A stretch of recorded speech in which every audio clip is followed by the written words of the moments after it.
Sige po, hahanap na kami ng donor as soon as possible. Excuse me po, ani Doc. Nakatingin lang ako kay mama at sobrang lungkot niya. Kumirot na naman ang aking puso at lakas loob itong iyakap. Mama, tahan na po. Bitawan mo ako, pagtanggal niya sa pagkakayakap ko. Biglang napaluha ako. Di ko inaasahan ganun pa rin siya sa akin. Ang inaakala ko, nagbago na siya pagdating sa akin. Pero hanggang akala lang iyon. Nakayuko ako at nagsorry. Lumayo ka sa akin, ayoko sa'yo. Ikaw talaga ang may kasalanan nito. Galit na sabi ni mama. Mas lalo akong napaiyak nang agad niyang hinila ang buhok ko. Mapasensya po, patawarin niyo po ako. Agad na itinulak ako ni mama. Lumayas ka ngayon din. Ayoko makita ang pagmumukha mo, sigaw ni mama. Tumayo ako at umalis na. Gusto ko lang naman sanang makomport si mama pero talagang ayaw niya sa akin. Hindi ko pa rin alam kung bakit at di ko na alam kung saan ako pupunta. Maya-maya pa ay naisipan ko pumunta sa office ng doktor ng aking kuya. Oh ma'am, need help? Tanong ni Doc. Doc, may nahanap na po ba kayong donor? Sorry miss, wala pa po. Pero huwag kayong mag-alala, makakahanap din kami. Asap, sagot ni Doc. Pwede pong mag-volunteer? Tanong ko kay Doc. Agad ko napansing natigilan siya. Miss, kayo po mag-volunteer? Pero miss, kayo di ba ang kapatid ng pasyente? Ba't nyo naisipang mag-volunteer? Tanong pa ni Doc sa akin. Nginitian ko si Doc. Ako nga po ang kapatid ng pasyente nyo. Gusto ko pong mag-volunteer lalo na't gusto ko pang mabuhay si kuya sa mundong ito. Marami siyang plano, hindi katulad ko, wala akong kwenta. Mas mahalaga pa po ang kanyang buhay kaysa sa akin. At meron pa pong nagmamahal sa kanya. At si mama po iyon. Pag namatay po si kuya, ay malulungkot si mama. At ayoko po iyon mangyari. Ayoko pong nakikita siyang malungkot. Handa mong isakripisyo ang buhay mo para sa kuya mo? Tanong ulit ni Doc. Ngumiti ako na malaki sa doktor, sabay sagot ng opo. Deserve niya po ang pagkakataong mabuhay.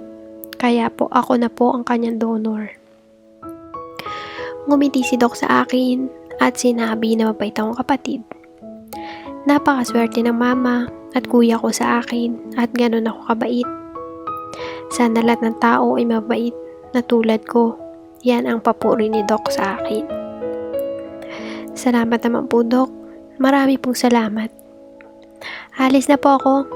Doc, oo nga po pala. Huwag niyo po ito sasabihin kay mama. Salamat po. At umalis na ako. 2 hours later. Ma'am, may nais akong balita. Nakangiti ito kay mama. Ano po iyon? Tanong ni mama. Ang iyong anak ay maaari na maoperahan, ani Doc. Talaga po, salamat naman po sa saad ni mama. At biglang may lungkot na bumalot sa mukha ni Doc. Kailan po ang operasyon? Excited na tanong ni mama. Kung kailan niyo po gugustuhin at pinilit ngumiti ni Doc. Mari po bang ipagpabukas iyon na agad? Sagot ni mama. Kung gusto niyo po, saad ni Doc. Bukas na bukas po gusto kong malagpasan ito ng aking anak. Salamat sa nag-volunteer. Utang na loob ko sa kanya. Sambit ni mama. May iwan ko lang po kayo saglit. Paalam ni Doc kay mama. Habang sila ay mag-uusap ay nagtatago ako sa mga pader. Masaya ako dahil yun ang una kong nakita ang ngiti sa labi ni mama. Matagal kong gusto makita iyon. At ngayon nga ay ito ay gumuhit sa kanyang labi. Anak, may nag-donate na. Ooperahan ka na bukas. Masayang balita ni mama kay kuya. At halata sa mukha ni kuya ang pagkakagulat. Kakasabi lang ng doktor mo sa akin. Salamat naman at ikaw ay gagaling na rin, sambit ni mama. Salamat sa nag-donate, masaya ang sabi ni kuya. Congrats kuya, maoperahan ka na bukas. Sana ay matagumpay iyon, sabi ko. Okay ka lang ba? Nanlalata ka? Tanong ni kuya. Ano? Di ka masaya ha? Ano pala gusto mo? Ang mamatay ang kuya mo? Galit na sabi ni mama sa akin. Ma, wala naman po akong sinabi. Gutom lang po ako. Kaya ako ganito, sagot ko. Ma, wag mo naman siyang sigawan. Pakainin na lang natin siya, saad ni kuya. Okay, sige. Kumain ka na dun ka sa labas kumain, baka mangamoy ulam dito, sabi ni mama sa akin. Kinuha ko naman yon at kumain sa labas. Habang kumakain ako ay napapaluha ako dahil gusto ko sanang maramdaman ang pagmamahal at pag-alala ng isang ina. Kahit ngayon lang. Excuse me, miss? Sure ka na ba talaga sa iyong iniisip? Pwede ka namang umatras kung gugustuhin mo. Sabihin mo lang. At di ko na pinutuloy pa ang sasabihin ni Doc. Sigurado na po ako. Handa na po ako para sa bukas at napangiti ako kay Doc. Kinabukasan sa operasyon. Di mapakali si Mama. Sana maging matagumpay ito. Di ko kakayanin pag tuluyang nawala si Carl, sambit ni Mama. Nasaan nga pala ang kapatid noon? Dumagdag pa sa sitwasyon? Congrats ma'am, successful ang operasyon. Nakangiting bati ni Doc kay Mama. Nakahinga na ng maluwag si Mama at nagpasalamat kay Doc. Ma'am, may sulat nga po pala para sa inyo. Sabay abot ni Doc kay Mama. Kung may problema kayo, punta kayo sa akin. Unstable na po ang iyong anak.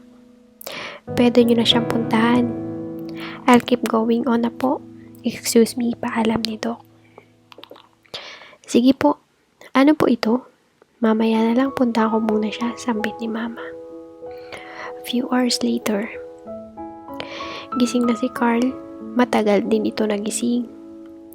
Ngayon lang, siya nagising kaya ubod na saya na kanyang ina.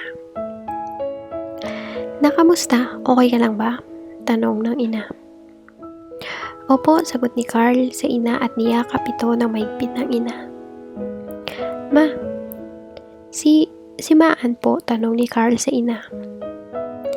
Ba't mo siya hinahanap? Di ko alam kung saan siya. Kanina ko pa nga siya hinahanap. Talaga yung batang yun. Inoperahan ka tas wala siya. Galit na sagot ng ina. Baka may pinuntahan lang po yun. Okay lang yun ma. Basta makita ko lang yun mamaya, okay na, sambit ni Carl. Huwag na nga natin siya pag-usapan, kumain ka muna, sagot ng ina. 3 hours later. Nasaan na ba yun? Pagtatakang tanong ni Carl. Dadating din yun, sagot ng ina. Ay, oo nga pala, may binigay ang doktor na letter. Malabo pa naman ang mata ko. Pabasa nga nito anak, sabay bigay kay Carl. At simula na ito basahin ni Carl. Dear Mama and Kuya. Hi Mama at Kuya. Sinulat ko po ito dahil wala na akong kakayahan pang sabihin ito ng harapan sa inyo. Hi ulit Kuya. Kamusta operasyon mo? Okay lang ba? Sana gumaling ka agad para sumayo lalo si Mama. Kuya, salamat nga pala sa pagprotekta mo sa akin. Sa tuwing kinagagalitan ako ni Mama. Salamat din naging parte at inspirasyon kita. At dahil sa mga yun, ay gusto ko sanang sabihin sa iyo ng harapan na sobrang mahal kita kuya. At kay Mama naman, sorry po kung inisip nyo na gusto ko pong mamatay si kuya. Mali po kayo doon. Ma. At Ma, sana alam mo na, okay lang sa akin kundi mo pagturing sa akin bilang anak. Basta ay makita ko kayong magkasama ni kuya ay okay na ako. Maraming salamat din po sa lahat dahil naging ina pa rin kita. At sana alam mo na mahal kita higit pa sa buhay ko. Sana ay mahal mo rin ako. At kaya ko po ito sinulat kasi ako po yung nag-donate ng puso para kay kuya. Gusto ko lang pong makabawi ng ganun lamang, kaunti. At gusto ko kayong magsama pa na matagal, lalo na't alam kong mahalaga ang buhay ni kuya. At masaya pa rin ako dahil naging parte ako ng pamilya nyo. At hinihingi ko po talagang sana ay mahalin nyo rin ako tulad ng pamahal nyo ng lubos kay kuya. Pero alam kong malabo na yun lalo't na't mas mahal mo nga pala si kuya. Yun lang po, salamat po. Mahal ko kayo, ingat. Nagmamahal, Maan. Ba't hinayaan nyo siyang mag-donate? Naman umiiyak na tanong ni Carl sa ina. Biglang pumasok si Doc. Sir, ma'am, excuse me po. Nung siya ay lumapit sa akin at sinabing siya magdodonate, nagulat po ako. Dahil di ako makapaniwala, ang mismo pa po niyong kapatid ang magdodonate. Noong oras na yun ay nakaramdam ako ng paghanga at pagkalungkot. Halata pong mas gusto niyang mamatay para lang sumaya kayo. Dok, ba't di niyo po sinabi sa akin? Sabi ng ina na umiiyak. Sumunod po kayo sa akin, utos ng doktor.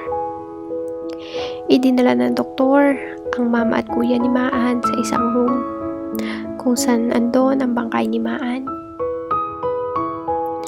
Anak, ba't mo kami iniwan? Anak naman, mahal kita. Bumalik ka na, anak. Wala kang kasalanan. Please, anak, gising. Umiiyak na sigaw ng ina. Wala na po tayong magagawa. Wala na po siya. Umiiyak na saad ni Carl.